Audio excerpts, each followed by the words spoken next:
santa e poderosa palavra. A palavra de Deus, em nome de Jesus Cristo, está aberta. A palavra do Senhor está sendo ministrada neste momento. Devemos voltar a nossa atenção total, porque a maior profecia de Deus é a sua palavra aberta sendo pregada, em nome do Senhor Jesus Cristo. Irmãos, esse versículo que nós acabamos de ler é um dos versículos mais usados em cultos de cura e de libertação, e também um dos versículos mais conhecidos, talvez recitado pela igreja em nome de Jesus, mas muitas das vezes nós não entendemos o verdadeiro propósito desse versículo.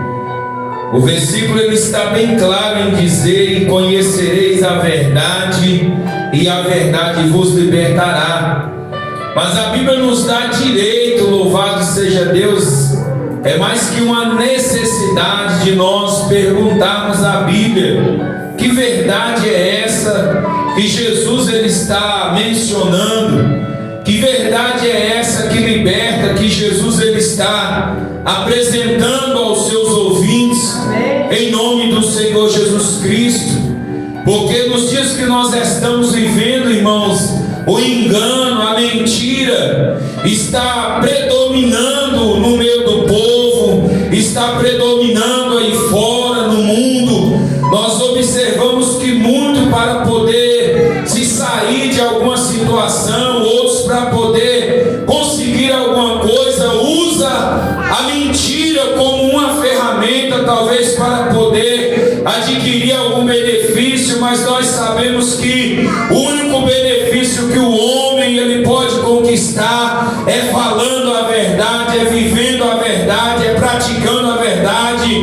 Tem um ditado popular aí fora que diz que aquele que fala a verdade não merece castigo, em nome do Senhor Jesus.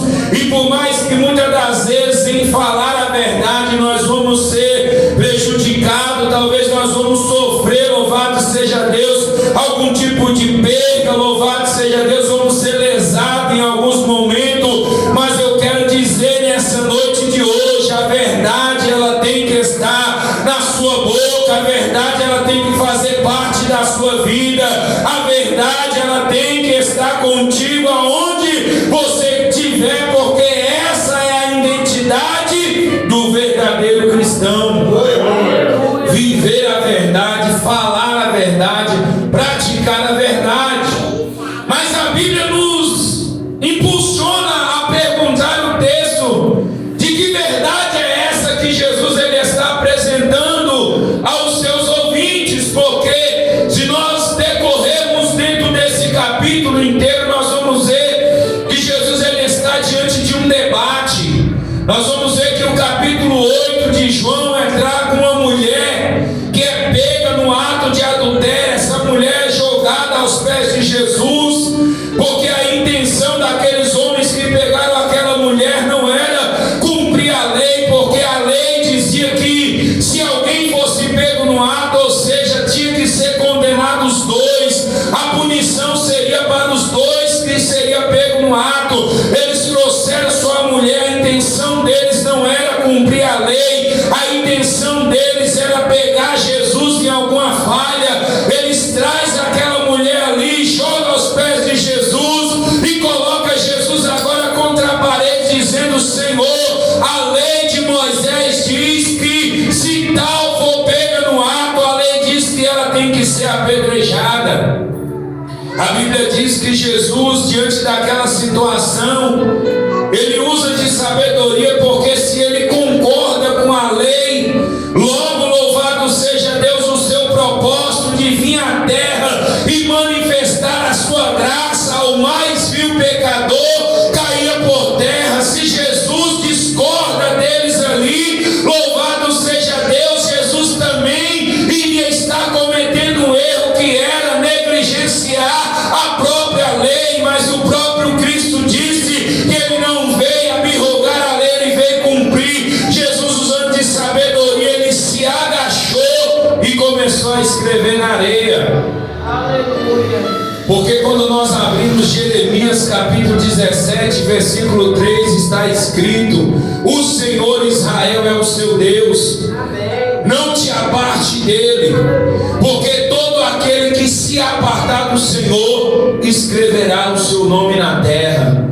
Provavelmente Jesus estava recitando esse versículo diante daqueles homens que diziam servir a Cristo, que dizia, louvado seja Deus, ser cumpridores da lei, mas estava ali, louvado seja Deus, negligenciando a lei naquele momento. A Bíblia diz que Jesus não usou de palavra, mas ele disse que aquele que não tivesse pecado podia atirar a primeira pedra. A Bíblia diz que foi saindo de um por um e deixaram aquela mulher. Jesus, olhando para aquela mulher, disse: mulher, cadê os seus acusadores? Ela disse: Senhor, ninguém ficou para me acusar. Jesus disse: eu também não te acuso, mas eu te recomendo algo: vai e não peques mais. Vai e não peques mais.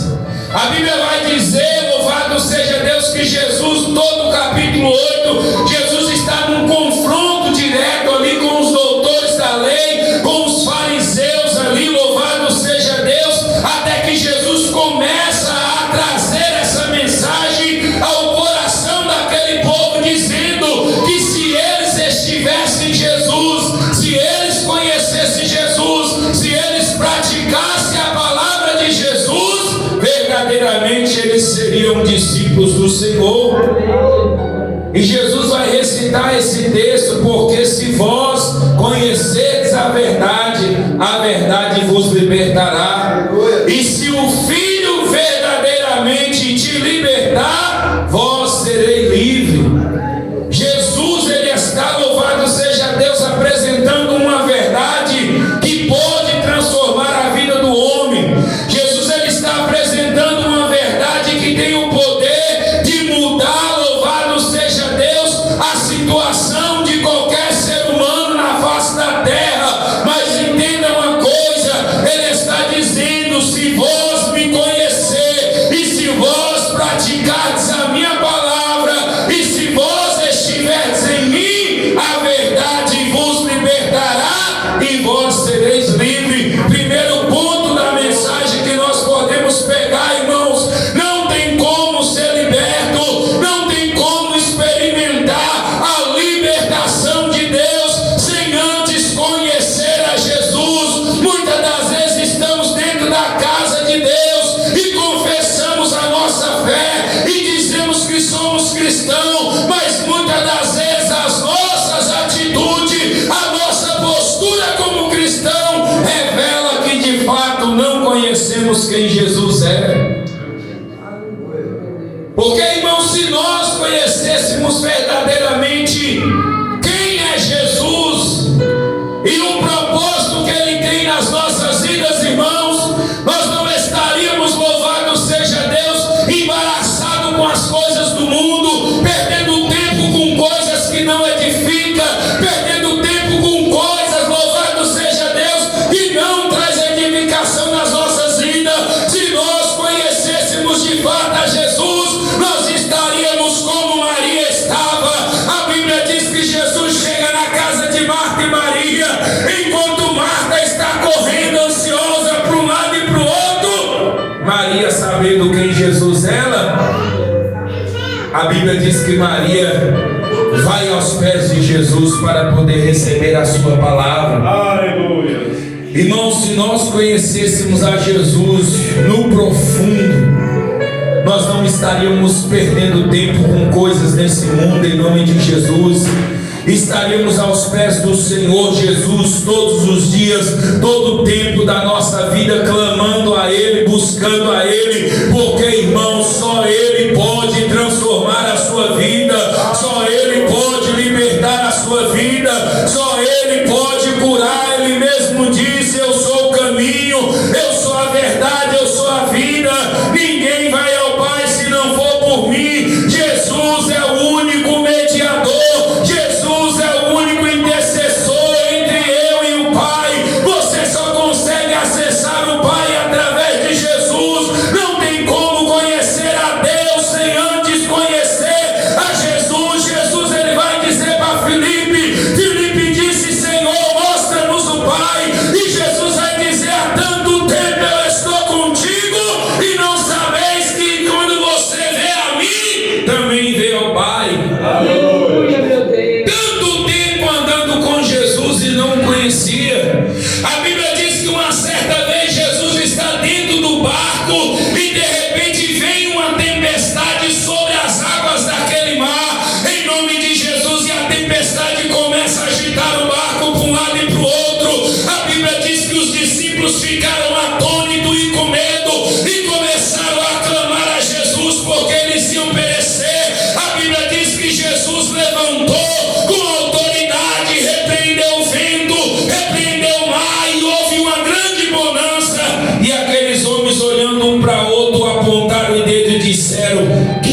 eles não conheciam Jesus.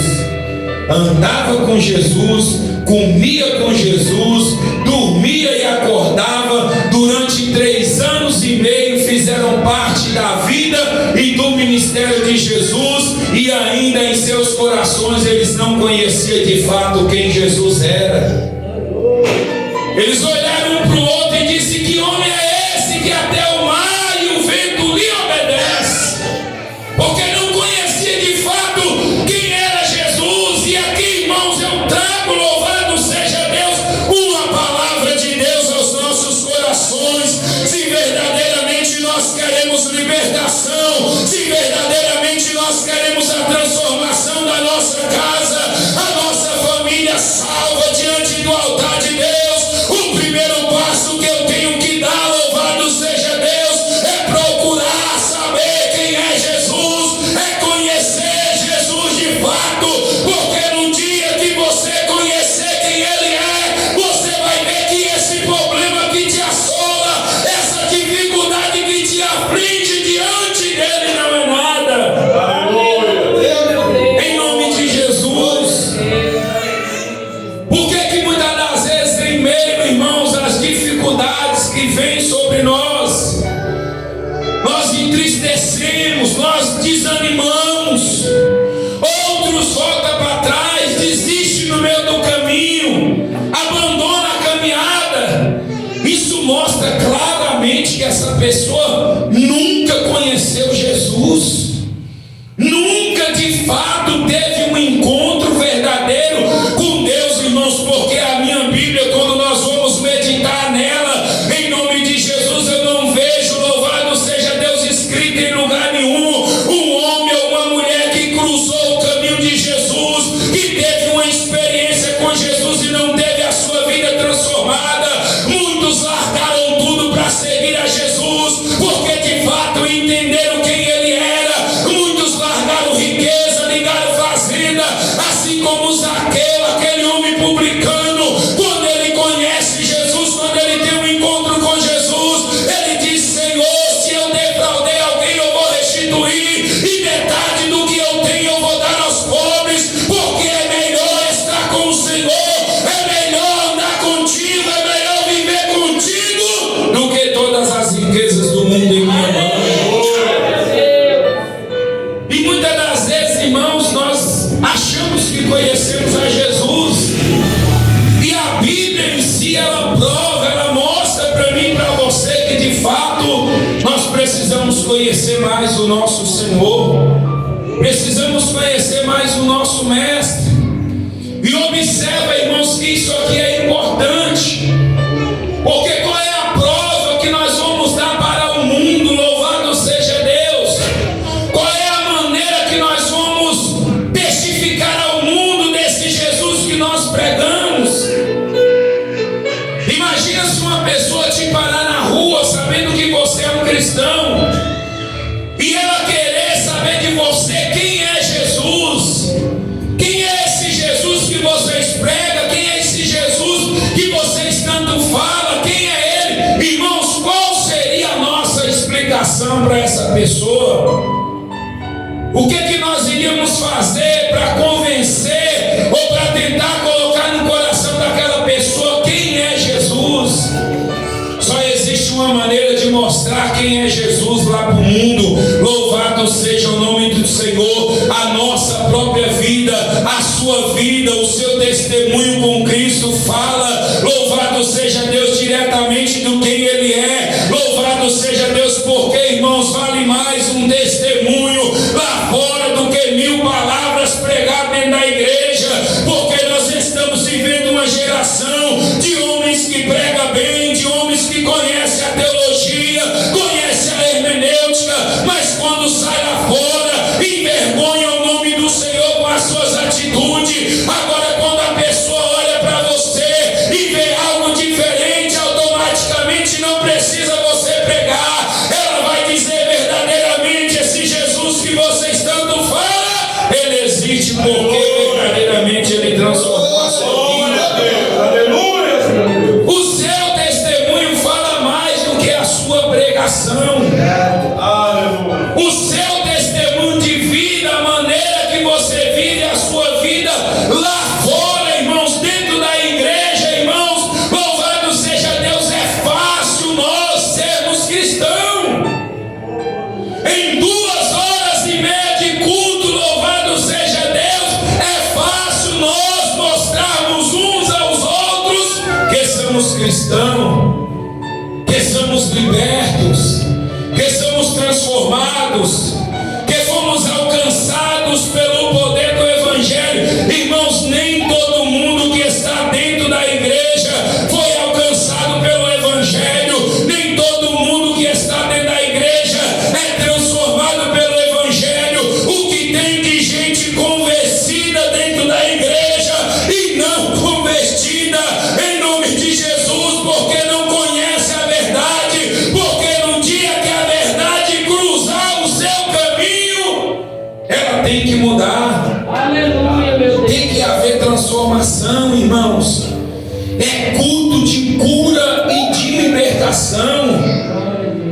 Esse culto, irmãos, não é para quem está lá fora. Quem está lá fora, louvado seja Deus, o primeiro passo que ele tem que ter na vida dele é a salvação, em nome de Jesus. Culto de libertação é para mim, é para você, que estamos na presença de Deus, porque todos os dias nós precisamos se libertar, todos os dias nós temos que tirar de nós aquilo que não agrada o Senhor, aquilo que atrapalha Deus manifestar o poder dele na nossa vida. Aleluia, meu Deus. Porque muitas das vezes, irmãos, nós estamos carregando uma bagagem de coisas que mais atrapalha Deus trabalhar na nossa vida do que nos coloca diante dele. Nós temos, irmãos, louvado seja Deus, que atentar para isso. E quando nós vamos falar sobre libertação, sobre cura em nome de Jesus Cristo, existe uma preocupação no coração de Deus em curar o ser humano, em libertar o ser humano. Porque, irmãos, louvado seja Deus, o homem que não é liberto, ele está totalmente cativo, ele está aprisionado, por mais que os seus olhos não conseguem ver, mas existem algemas e correntes aprisionando aquela pessoa. A Bíblia vai dizer sobre o gadareno, sobre aquele homem que tinha uma legião de demônio. A Bíblia diz que amarravam eles com corrente, com cadeias, tentavam prender aquele homem de todo jeito, mas aquelas legiões eram maior.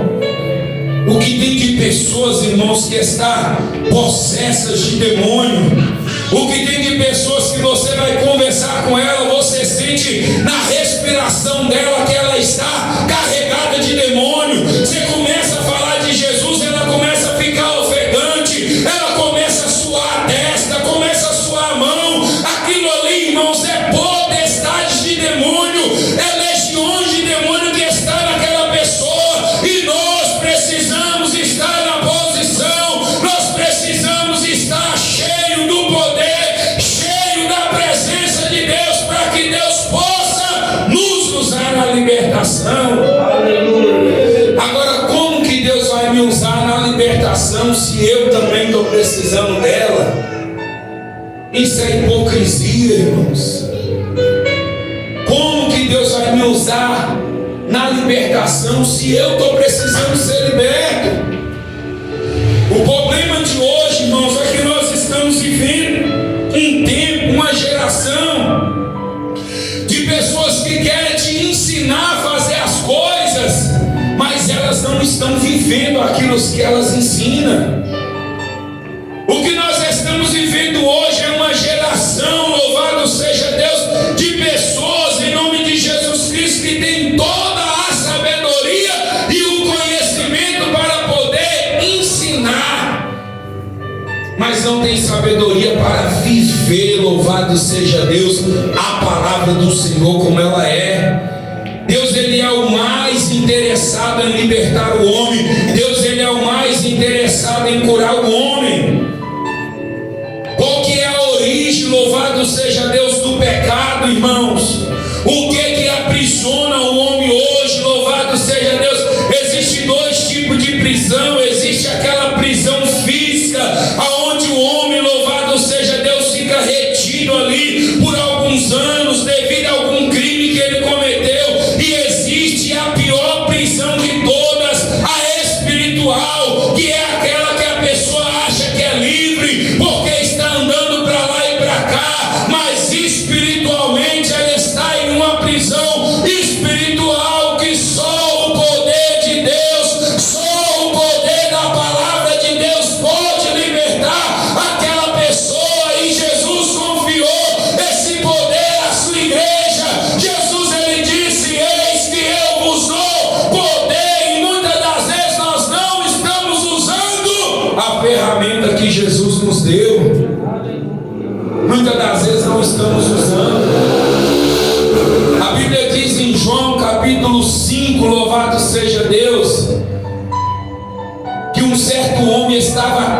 irmãos, enfermo, na beira de um tanque, esperando que o anjo descesse e movesse as águas, segundo uma tradição, segundo uma cultura pagã, segundo, louvado seja Deus, costumes pagãos. Naquele lugar se dizia que de ano em ano o anjo descia naquele lugar e o primeiro que entrasse sobre as águas, ele era restaurado da sua enfermidade. E há 38 anos aquele homem se encontrava naquela situação. A Bíblia diz que Jesus entrou naquele lugar e curou aquele homem daquele mal, libertou aquele homem daquele mal com apenas uma palavra que saiu da boca dele. Só que no versículo 14, lá na frente, Jesus vai encontrar ele dentro do templo. Jesus vai olhar para ele e vai dizer: olha, você já está são, mas uma coisa eu te digo, vai e não peques mais, para que nada pior te aconteça. Aqui eu aprendo uma coisa que eu ainda não tinha prestado atenção.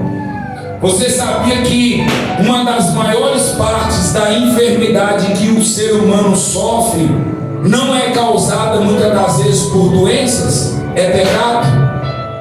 Sabe aquela doença que o homem vai no médico, irmã Geni? Vai no médico, consulta, gasta dinheiro, faz exame, faz isso, faz aquilo, faz raio-x, faz ali um rastreamento no corpo inteiro. O médico olha para ele e diz: você não tem nada. Pecado. Esse homem aqui, Jesus vai dizer para ele: ó, vai, não peques mais, para que coisa pior não te aconteça. Ele estava enfermo. Então o que gerou essa enfermidade na vida dele foi algum tipo de pecado que ele cometeu, ou a vida pecaminosa que ele vivia. A Bíblia vai dizer em Lucas capítulo 5, versículo 17, que Jesus está dentro de casa, louvado seja Deus, ensinando a palavra, e de repente ali o telhado começou a se abrir e foram trazidas diante de Jesus um homem paralítico deitado naquela cama. Jesus olhou para aquele homem e disse: filho, os teus pecados estão perdoados. Mais uma pergunta que eu faço para a Bíblia: mas o homem estava enfermo. Quem está doente precisa de cura, de remédio. Para que Jesus falou que os pecados dele estavam perdoados? Porque a maior preocupação de Jesus não é perdoar, louvado seja Deus, a sua doença na carne, a sua enfermidade na carne, a dor que você sente no corpo. A maior preocupação de Jesus é te curar da enfermidade na alma, porque todas as vezes que o homem tiver com a sua alma enferma, todas as vezes que o homem tiver com a sua alma doente, ela vai florescer automaticamente na sua carne.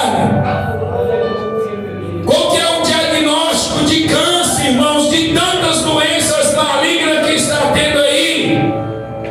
Que muitas das vezes os médicos não acham, louvado seja Deus, sintomas, os médicos não acham, louvado seja Deus, o fator principal daquela doença. A medicina não consegue identificar o que gerou aquela doença na vida daquela pessoa.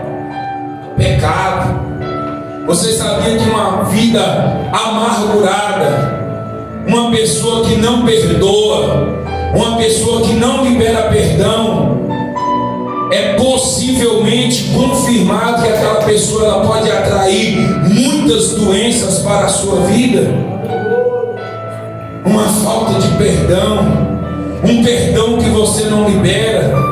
E às vezes nós estamos dentro da igreja dizendo que é crente e não conseguimos perdoar aquele que nos ofendeu, e depois nós temos a cara de pau de estar lá diante de Deus fazendo a oração do Pai Nosso e dizendo: Pai Nosso que estás no céu, santificado seja o teu nome, assim na terra como no céu, seja feita a sua vontade. Perdoa as nossas ofensas. E Deus está olhando lá de cima e está dizendo: como é que você quer que eu te perdoo se você não tem coragem de perdoar quem te ofendeu aí embaixo? Como que você quer que eu libere sobre você o perdão? Louvado seja Deus.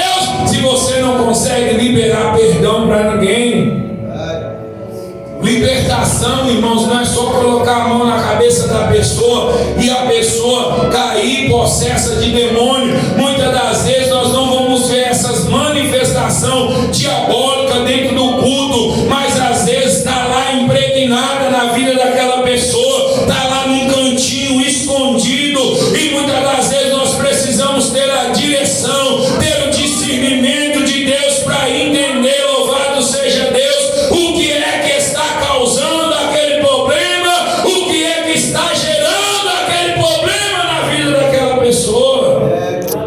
E muitas das vezes o demônio está lá escondidinho. E eu te falo algo aqui que talvez te espanta. Muitas das vezes o demônio está dentro do culto, participando do culto com nós, irmãos. Isso é uma vergonha, em nome de Jesus. Isso revela, louvado seja Deus, que muitas das vezes a nossa espiritualidade, para entender o mundo espiritual, nós precisamos, louvado seja Deus, buscar ao Senhor em nome de Jesus para entender as coisas espirituais. A Bíblia vai dizer isso em Lucas, que uma mulher há 18 anos andava encurvada por causa de um espírito de enfermidade. Irmãos, demônio coloca enfermidade em pessoas que vivem uma vida de pecado, pessoas que não querem obedecer a palavra de Deus, pessoas que estão dentro da igreja, irmãos, mas não abrem o seu coração para Deus poder trabalhar na sua vida, pessoas que estão aqui dentro da igreja todos os dias servindo a Deus, mas não abrem o coração para Deus poder trabalhar. É o coração duro, é resistindo ali a Deus, e a Bíblia diz que tem esse espírito conhecido como espírito de enfermidade, que atua diretamente na vida daqueles que estão dentro. Irmãos, porque o diabo não está preocupado com quem está lá fora, irmãos. Quem está na bebida, quem está na droga, quem está no ralabucho, quem está lá fora fazendo as vontades. Irmãos, esses daí não geram preocupação para o diabo, porque estão fazendo a vontade do diabo. Estão alimentando a vontade do diabo com os seus prazeres, as suas concupiscências carnais. O diabo está preocupado, irmãos, é com quem está aqui dentro da igreja. É por isso que ele futuca um, futuca outro, ele tenta com um, ele tenta com outro. Mas se nós estivermos revestidos de Deus, se nós estivermos ligados no que o Senhor está falando nessa noite de hoje, toda a ação do diabo, ela cai por terra em nome de Jesus. A Bíblia diz que há 18 anos essa mulher andava encurvada porque o espírito de enfermidade estava sobre ela. E detalhe, irmãos, ela estava dentro da sinagoga. A sinagoga pode-se dizer que era como se fossem as igrejas de hoje, dentro da sinagoga. Mas Jesus olhou e viu aonde o demônio estava. Jesus viu que a situação daquela mulher não se tratava simplesmente de uma enfermidade, de um problema na coluna. Às vezes uma dor que você sente, irmãos, que você não sabe nem de onde veio essa dor. Você não caiu, você não bateu em nada, você não fez nada, e daqui a pouco você começa a sentir aquela dor no seu corpo, aquele negócio parecendo que quer te colocar numa cama. E isso é a ação do inimigo contra a nossa vida, para tentar nos parar, para tentar nos imobilizar, para tentar nos fazer sair do foco da direção de Deus. Temos que estar atento e vigilante. Jesus olhou para ela e disse que esse mal saia de ti, e aquele mal deixou aquela mulher. Para muitos, irmãos, era uma doença comum, mas a Bíblia vai dizer que existia um espírito de enfermidade. A Bíblia diz que um certo homem, acho que é em Marcos capítulo 8, se não me falha a memória, chega diante de Jesus e diz: Senhor, socorre o meu filho, porque todas as vezes que o demônio entra nele, joga ele no fogo, joga ele na água. Levei ele até os seus discípulos, e os seus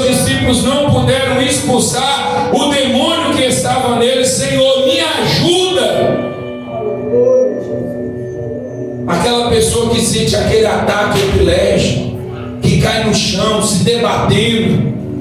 Algumas vezes é enfermidade, irmãos, mas nós precisamos estar com os nossos olhos espirituais, porque muitas das vezes é a ação do demônio na vida daquela pessoa. E nós precisamos estar atentos, nós precisamos estar alerta, nós precisamos estar na posição diante de Deus, irmãos. É culto de cura e de libertação. O intuito de Deus, o propósito de Deus aqui nessa noite de hoje, irmãos, é que nós saímos daqui libertos, saímos daqui curados. E no próximo culto que tiver aqui, irmãos, é para nós estar dando testemunho do que Deus fez. Não é estar aqui, louvado seja Deus, ouvindo, louvado seja Deus, que precisamos ser libertos e que precisamos ser transformados, não. Quantos cultos vão precisar, irmãos, para que nós venhamos entender que Jesus, Ele é a verdade que eu e você precisa viver todos os dias. Jesus é a verdade. Jesus, Ele é o caminho. Jesus estava dizendo para aqueles homens que se a verdade, se eles conhecessem a verdade,